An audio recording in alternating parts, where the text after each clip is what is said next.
year, we happen to be on the 5th of Av, Heivav, marks the Hilula of a very famous Tunisian rabbi.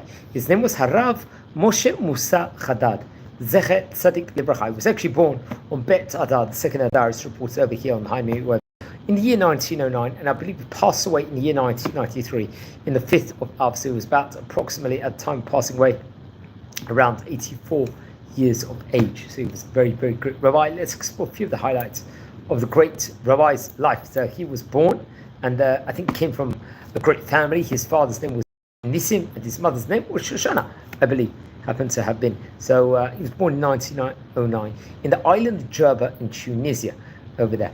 Now it's interesting, I believe his mother actually was a midwife, it's reported over. She used to help the poor and, let's say, more underprivileged, let's say, women, especially in childbirth, where maybe it was more difficult to do it. His father was a stam, and I think a Shochet, and a Bodek also he would check within regards to that. I'm not sure if he had a rabbinic ordination or not, but seemingly he would definitely have been ordained to become a Shochet, a kosher sorcerer, and to write Tefillin, Mezuzot, Sifrei Torah, respectively. Now he would study Torah with another great rabbi who we've mentioned about on various occasions before, Harab Makikatz Sheli, a very great rabbi. And then later on he would learn with Rabbi Hayuta HaKohen. And they were the geniuses, let's just say, of Beg'jraba in its time. And there was other great rabbis who would learn from, especially Rabbi Matzliach Mezuz and Rabbi Raphael Kadir Tzaban. These are great rabbis we've mentioned about on various occasions here in this series. Now, I think it was the year 1928, Rabbi Moshe Haddad would get married to Rabbanit Chana. She happened to be the daughter of another great rabbi, Rabbi Yosef Huri, from the famous rabbinic Huri dynasty, respectively. Like he was, as we stated on the other side, he was a Sofet Stam, he was a Shochet, he was a Bodek in Beg'jraba. And I think at one stage in time, maybe to do with health reasons or something, he would actually stop working as a Shochet, but would become a Bodek, let's just say. I think he would also work, I think, part day in trade, and especially in the afternoons, he would be immersed in pure Torah study in of itself, respectively. So that's it just shows the greatness within about him. I think come what year, I think it was 1986, the great Chacham would, it was around that specific period, would print his book. It was a Torah colossal work, let's just say, called the Devek Tov, I think. This, I think, connected to his grandfather, Rabbi Kamos Michael Haddad, another great rabbi I was talking about before. And what's interesting, we can also say that he would translate or be part of the proofreading, especially, of the book of the Zera David by another great rabbi, Rabbi Yonatan Tzia HaKohen, who was from the Matok area, if I'm not mistaken. Now, it's reported that he passed away on the 5th of Av, this was back in the year 1993, and he was buried in Har HaMenochot in Jerusalem, in the capital city of Eretz Israel. Let's explore the highlights from his Sfarim, from his book. One of them says, Mati liknot dagim b'motzei yom tov, v'deyagim goyim. This was one of the teachings, I think, from Birkat Moshe, if I'm not mistaken, Orach Chaim, taken from pages 46 and 47, respectively.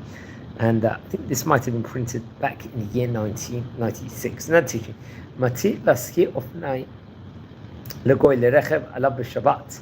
This is also interesting, I think, coming from page number 26, Birkat Moshe. Once again, another teaching.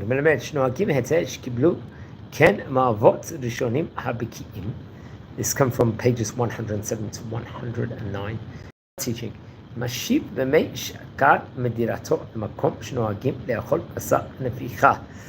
I believe, is coming from the pages 135, 136.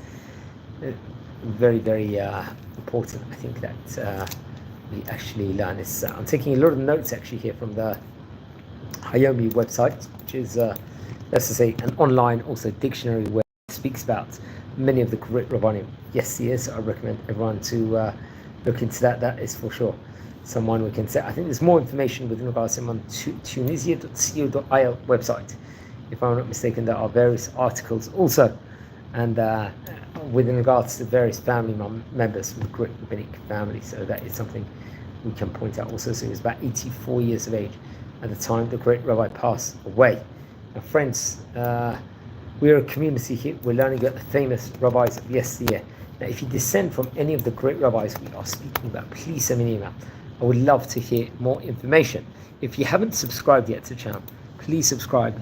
We are nearing as many as 7,000 subscribers, which is an absolute phenomenal achievement at the moment. I didn't think we will get to this stage from the start when we started these videos all the way back just over 3 years ago. And if anyone obviously is interested in watching these videos, please share these videos also to other people and help the channel grow. And I think it's very, very important, let's just say, to do it. And just wishing you all well. And this is a channel where we don't just explore the life of great rabbis. We will do tours all over Israel. That's what we've been trying to explore different biblical parts of Israel, for example. And on this channel, we also speak about Parashat Shavua, Rosh Chodesh, and we try and touch on current events on various different occasions also, because I think that's also very important. It's extremely important to do this also. So wishing you well, friends. Please, thanks everyone again for all the fantastic feedback. I really, really appreciate it. And maybe we go from strength to strength and improve and learn more greatness in regards to great rabbis. So wishing you well and a good week. Thank you.